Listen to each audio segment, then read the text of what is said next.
On Wednesday afternoon, Meghan Markle dropped 2 photographs onto her Instagram feed to mark her son Archie's 7th birthday, and within hours, the internet had torn them apart frame by frame. The first image showed a printed photograph held in Meghan's own hand, a picture of a picture, featuring Harry asleep on a couch with a newborn draped across his chest, dated 2019. The second was a shoreline shot of 2 small children walking away from the camera toward the water, walking sticks in hand, mountains rising in the distance, no faces visible whatsoever. The caption read simply, "White heart," followed by birthday wishes, and the commentary section exploded with accusations of heavy photoshopping, questions about Harry's mysteriously fuller hairline, and theories about what exactly we were looking at. Royal watchers immediately noticed that this marked the second consecutive year Meghan had posted a back-of-the-head birthday shot for her son. Last year brought us a sunset silhouette in pajamas, the children turned away from the lens. This year delivered the shoreline version, same energy, same deliberate obscuring of their faces. The pattern has now solidified into what can only be described as official Sussex production policy, and the questions about why keep multiplying.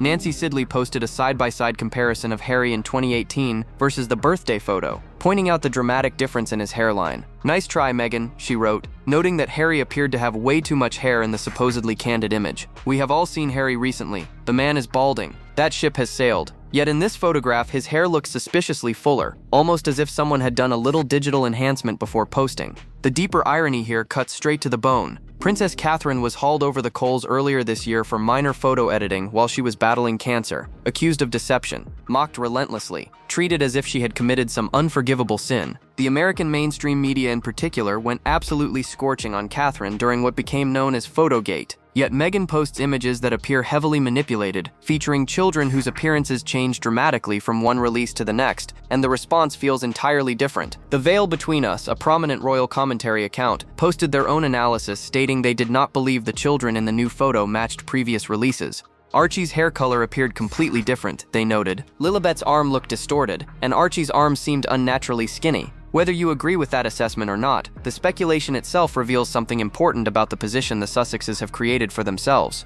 They have generated so much confusion around their children's public appearances that every single image release now triggers forensic examination from thousands of amateur detectives online.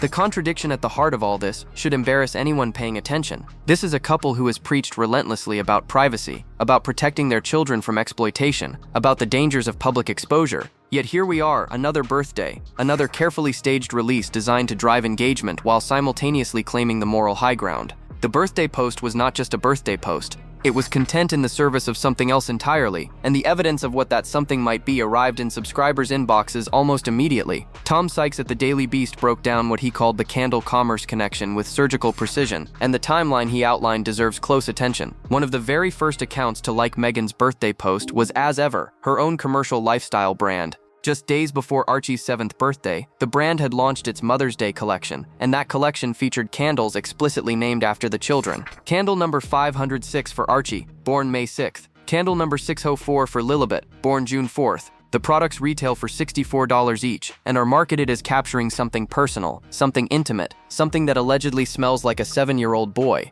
Let that sink in for a moment. A woman who claims to want privacy for her children is selling candles named after them, priced at $64, timed to a birthday post designed to drive traffic to her website. An email blast landed in subscribers' inboxes almost immediately after the Instagram post went live, encouraging them to purchase those very candles from the site. Sykes wrote bluntly that the birthday post was not a birthday post at all, but content created specifically to drive clicks and commerce. He asked the question that should be obvious to everyone watching this unfold. Was not a major justification for the Sussex departure from the royal family that they needed to protect their children from exactly this kind of thing? They told the world they were leaving to shield Archie and Lilibet from exploitation, from having their childhoods monetized, from being used as props in someone else's agenda. 6 years later, Meghan is selling products that allegedly capture the scent of her children and timing their birthday celebrations to promotional campaigns. The brass neck of this operation becomes even more staggering when you remember what Harry himself said about parents who post pictures of their children online. In an interview last year that has aged spectacularly poorly, Harry delivered what can only be described as a lecture to parents everywhere. He spoke about the dangers of social media, about how children's minds were being farmed by evil and wicked people, about how parents needed to acknowledge the reality of what they were exposing their kids to. His exact words were stunning in their certainty. Just acknowledge the reality of the fact that there are some really evil, wicked people at the heart of this, who want to farm our children's mindset and market it for themselves, Harry said, appearing to speak with genuine conviction. There is no free will on social media as it stands. Evil and wicked people who want to farm children and market them for profit. That is what Harry said. Those were his words, delivered with the kind of moral authority that suggests he genuinely believed he was on the right side of this issue. And yet his own wife has just posted photographs of their children timed to sell candles bearing those children's names. The hypocrisy here is not subtle. It is not a matter of interpretation. It is a direct contradiction so blatant that you have to wonder whether Harry even reads the captions on his wife's Instagram posts before they go live. The ownership structure around these children reveals even more about the Sussex operation. Paula Froutier pointed out during recent commentary that Harry and Meghan own their children's domain names, their email addresses, basically everything connected to their digital identities. When Brooklyn Beckham reportedly sought counsel from the Sussexes about feeling monetized by his own parents from day one, the irony apparently escaped Harry completely.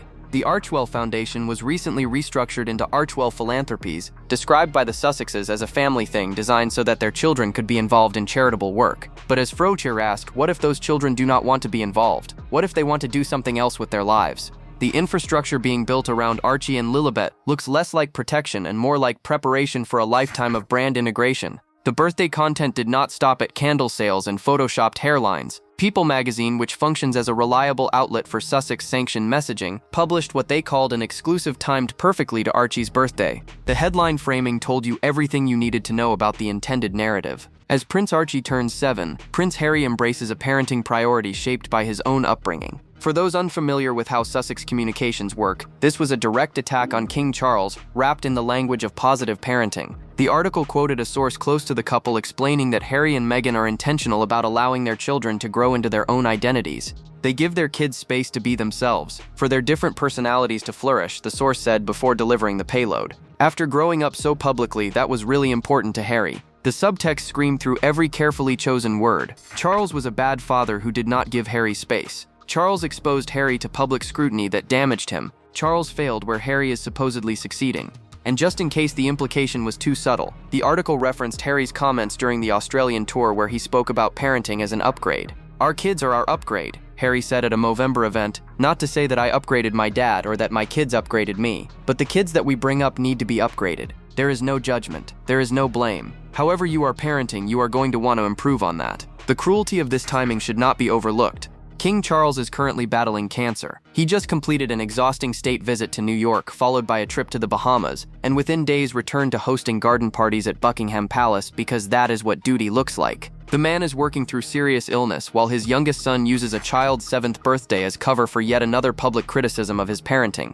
The royal family has shown striking restraint in not responding to the endless stream of attacks from Montecito, but you have to wonder how much longer that restraint can hold. There are two ways to read this situation. Either Harry genuinely does not understand that his briefings to People magazine constitute attacks on his dying father, which would suggest a level of emotional blindness that borders on clinical, or he understands exactly what he is doing and simply does not care, which suggests something far darker about his character. The People magazine exclusive landed the same week that royal photographer Chris Jackson inadvertently revealed something extraordinary about Highgrove, King Charles's beloved private residence. Jackson visited Highgrove this week to host an event and posted a few Instagram stories from inside the house, casual snapshots of the kind that royal press offices do not typically review line by line. Eagle-eyed royal fans noticed something striking about a small wooden side table in one of the Highgrove sitting rooms. The wedding photograph that had lived on that side table for nearly 7 years, showing Harry and Meghan on the steps of St. George's Chapel in 2018, was gone. In its place sat two very different framed pictures. One showed Harry alongside his father and his older brother, taken back when the three of them still posed for photographs together. The other captured King Charles cradling a small Prince Louis in his arms. Highgrove is not a museum where staff rotate displays according to some predetermined schedule. Charles curates that residence personally. He chooses every plant. He approves every paint color. The arrangements on those side tables represent one of the most considered communication devices the king possesses, and nothing displayed there happens accidentally. Hello magazine made the polite case that the wedding photograph may simply have been moved to another room. The impolite case, the one that seems far more likely given everything we know about Charles and his attention to detail, is that the removal was deliberate and the timing was intentional. Lydia Millen, an influencer who filmed the exact same room during a Highgrove visit in 2024, provided the smoking gun comparison. The Sussex wedding photograph was plainly visible in her footage from 12 months ago. Now it has been replaced by a frame showing Charles with his youngest grandson. This change occurred the same week as Archie's birthday, 24 hours after Meghan's shoreline post, while the king was hosting the first garden party of the season, and the country was marking the 3rd anniversary of his coronation. The silent message from the king does not require a press release or a briefing to select journalists. A photograph has been removed. A relationship has been archived. Whatever reconciliation Harry might still dream about, whatever olive branch he might imagine extending, the Highgrove side table tells a story about where things actually stand. Charles has cradled Louis. Charles has not seen his youngest grandchildren in years, and the visual record at his private residence now reflects that painful reality. The domestic situation in Montecito appears to be deteriorating in ways that may explain some of the erratic content strategy coming from Camp Sussex. Rob Shutter, a veteran tabloid journalist who has covered the Sussex operation for nearly a decade, sat down on Marian Callahan's podcast this week and delivered a line that had the British press in stitches. According to Shutter's reporting, Harry and Meghan are now living completely separate lives inside the same Montecito estate. They have different friend groups, different social circles, and in Shutter's analysis, they do not share any common interests apart from the Sussex brand itself. The characterization that emerged from multiple British outlets this week painted Harry as the household's designated Mr. Mom. He handles the school runs, manages the bath times, deals with the chicken coop content, while Meghan takes Zoom calls with chocolate companies and oversees the one-off fashion app uploads. 6 years ago, Harry was the Captain General of the Royal Marines and the public face of every veterans charity in the Commonwealth. In 2026, according to Shutter, he is packing school lunches while his wife runs commercial operations without him in any of the meetings. Mr. Mom is not inherently an insult. Plenty of fathers embrace domestic responsibilities while their partners focus on careers, and there is nothing shameful about that arrangement. But the contrast between Harry the working royal and Harry the Montecito house husband reveals something about how dramatically his life has changed since leaving the institution that gave him purpose. The Wales family anniversary photograph that hit the wires over the weekend apparently caused genuine distress in Montecito. An insider close to Harry told the Daily Mail that watching William and Catherine on a picnic blanket with 3 children, 3 dogs, and a future king beaming into the camera lens left Harry feeling very sad indeed. The source described Harry as grieving the fact that his children are missing out on cousins, missing out on grandparents, missing out on the family network that the Wales children take for granted. George, Charlotte, and Louis will never be strangers to their grandparents. They will grow up surrounded by extended family, connected to an institution that provides both structure and purpose. Archie and Lilibet are growing up in what appears to be increasing isolation, their birthdays celebrated with back-of-the-head photographs and candle launches, their connection to their British relatives existing only in legal documents and occasional awkward video calls. The Hollywood support system that was supposed to replace the royal family continues to crumble according to extensive reporting from Alison Boshoff in the Daily Mail. Anna Wintour's feelings about Meghan are apparently well known in fashion circles. Nicole Avant, once considered a close friend, has distanced herself clearly. Ted Sarandos unfollowed Meghan on social media and reportedly declined further phone calls after the Netflix projects underperformed. The Kardashian situation reveals perhaps the most telling pattern. Kris Jenner had not liked any of Meghan's Instagram posts in over a year, a detail that Boshoff highlighted in her reporting. Then, less than a week after that article published, Kris Jenner suddenly posted an Instagram story thanking Meghan for beautiful Mother's Day gifts from As Ever, describing the candles as smelling delicious. The timing of that thank you post should fool absolutely no one paying attention. A care package sent directly after negative coverage appears is classic damage control, and the fact that Meghan apparently monitors her press coverage closely enough to respond within days contradicts her repeated claims that she does not read what people write about her. The Jenner story appeared amidst about 16 other plugs and promotions on Kris's Instagram, wedged between multiple posts about Kylie's products almost as an afterthought. The warmth felt performative rather than genuine, a favor being called in rather than authentic appreciation being expressed. The Lauren Sanchez Bezos active exposes an even more damaging pattern in how Meghan operates socially. According to reporting from Rob Shutter on his Substack, Meghan initially dismissed Sanchez back in 2019 when news of her affair with Jeff Bezos became public.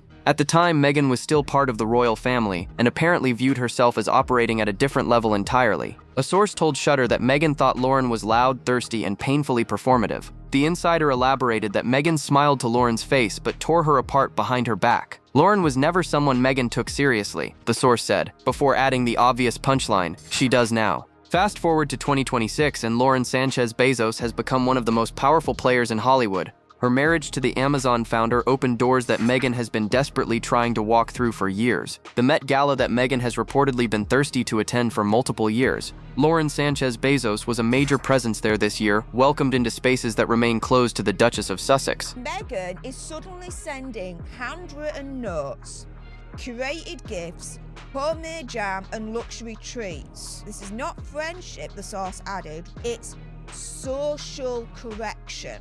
According to Shutter's reporting, Meghan has pivoted hard. She has been sending handwritten notes, curated gifts, homemade jam, and luxury treats to Lauren. The source described it as classic Meghan, polished, strategic, and impossible to miss, before adding the devastating assessment. This is not friendship, it is social correction. The pattern here should be familiar to anyone who has followed Meghan's social trajectory since arriving in Los Angeles. She reportedly rejected the Kardashian-Jenner clan initially, viewing them as too tacky for her Hollywood A-list aspirations. She wanted Julia Roberts and Ava DuVernay, not reality television stars. Kris Jenner reportedly wanted to get in her circle.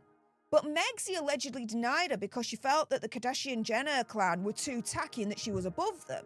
6 years later, she attended Kris Jenner's birthday party and courts the family she once dismissed. She apparently viewed Lauren Sanchez as beneath her when Lauren was merely a mistress, making headlines for the wrong reasons. Now that Lauren has married billions of dollars in influence, suddenly Meghan wants to be best friends. The question that observers keep asking is simple. Lauren Sanchez Bezos does not need Meghan Markle. Not for access, not for credibility, not for anything. So why would a woman as savvy as Lauren suddenly embrace someone who apparently talked behind her back for years? The smart money says she would not, which explains why Lauren has not publicly acknowledged any of the gifts, jam, or outreach despite Meghan's reported efforts. While Meghan was loading her birthday carousel onto Instagram on Wednesday evening, something genuinely serious was unfolding on a country lane in Norfolk. Andrew Mountbatten Windsor was walking the late Queen's corgis along a quiet road near his new residence at Marsh Farm just outside the Sandringham estate when he encountered a man wearing a balaclava sitting in a parked vehicle about 50 yards away.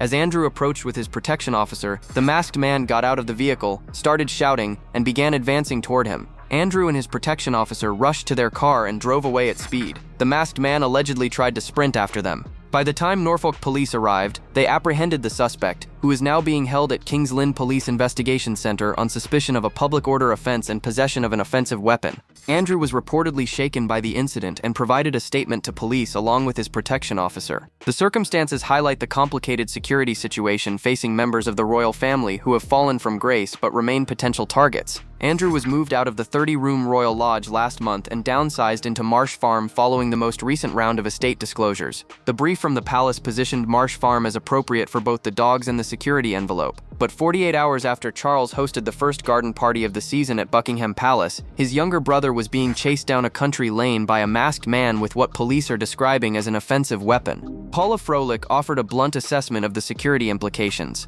Andrew is basically under house arrest, she argued, with beautiful grounds and thousands of acres but limited protection once he ventures beyond estate boundaries. The incident occurred on public land in a lane close to Sandringham, technically outside the security perimeter that estate protection covers. The lesson, according to Froelich, is that Andrew can no longer do exactly what he wants whenever he wants. The days of wandering freely are over, and perhaps this incident will drive that reality home. The immediate concern for those watching from Montecito is how Harry will weaponize this incident. Any threat against a member of the royal family, even one as disgraced as Andrew, provides ammunition for Harry's ongoing Ravec security case. He has argued repeatedly that he faces unique dangers that require publicly funded protection, and a balaclava-clad attacker chasing the king's brother down a Norfolk lane certainly bolsters claims that royals face genuine threats in Britain. But the hypocrisy undermines his argument. Meghan flies freely to Chicago, Paris, and various other locations without any apparent security concerns preventing her travel. She shops, attends events, promotes products, and lives what appears to be a normal celebrity lifestyle in terms of public exposure. The security fears only seem to materialize when it comes to visiting Britain, specifically when visiting might require interaction with the family that Harry has spent 5 years publicly attacking. William has reportedly taken quiet control of palace accommodations, meaning that Harry must now go through his brother's office to request any stay at royal residences during UK visits. The options on offer are Buckingham Palace and St. James's Palace, but according to multiple sources, Harry previously spurned both, preferring Windsor, which happens to be where William and Catherine live. Having insulted his father repeatedly while declining free accommodation at royal palaces, Harry now finds the remaining options gated behind his estranged brother. Neil Sean reported that if Harry needs to come back to the UK and wishes to stay inside royal parameters, that request must now route through Prince William's private secretaries. William, as we know, is having none of it. The Invictus Games launch in Birmingham, scheduled for July, presents an interesting test case. Harry will presumably need UK accommodation, and the question of whether he approaches William's office or simply books another private members club will reveal where his pride currently sits on the spectrum between reconciliation and permanent estrangement. Archie Harrison Mountbatten, Windsor turned 7 years old this week, and the celebration of his birthday revealed everything wrong with the world his parents have created for him. The photographs were manipulated and questioned. The candles bearing his name were marketed to strangers. His grandfather was attacked through carefully placed magazine exclusives. And somewhere in Montecito, a little boy with ginger hair celebrated another year, surrounded by all the material comfort money can buy, and none of the extended family that should have been his birthright. The wedding photograph has vanished from Highgrove. The Hollywood friends have distanced themselves. The commercial ventures struggle to gain traction despite endless launches and relaunches. Harry reportedly watches anniversary photographs of the Wales family with sadness, mourning the cousins his children will never know. And still, the strategy remains unchanged. More attacks on Charles, more manipulated photographs, more candles and jam and handwritten notes to people who dismissed them or whom they dismissed years ago. Having followed this story for years now, watching every twist and turn as the Sussexes burned bridge after bridge, I find myself genuinely hoping they somehow find their way back to William and Charles. For the family, for the kids, for Harry especially, life is too short and family too important to end things this way. But after everything that has been said publicly, after the book, after the interviews, after all the trust that has been broken, I honestly do not know how you rebuild that. The real damage they have done goes beyond the specific accusations or the commercial exploitation of royal connections. They have made it impossible to trust that whatever gets shared behind closed doors will not end up in another Netflix special 6 months later or weaponized in another People magazine exclusive. The birthday post was not a birthday post, it was content. The family photograph at Highgrove is gone, the support system keeps shrinking, and Archie turns 7 in what looks increasingly like isolation, his parents continuing their contradictory behavior as if no one is keeping score. The facade cannot hold forever. The question that remains unanswered, the one that keeps this story unresolved, is simply how long they can keep going before something fundamental breaks. The comment section is yours. Tell me where you stand, and subscribe for the next update.